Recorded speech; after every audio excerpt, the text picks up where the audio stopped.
A tutti, io sono Maria Rosa Romanello, la direttrice del coro gospel Sounds of Freedom di Oristano in Sardegna.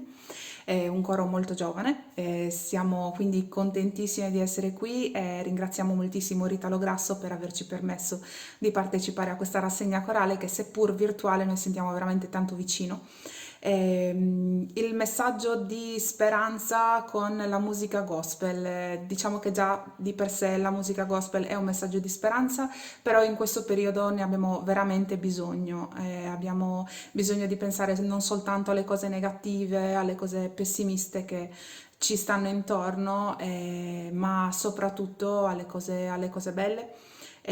Quindi dobbiamo essere grati, questo lo dico per tutti noi, ma lo dico soprattutto al coro Sounds of Freedom.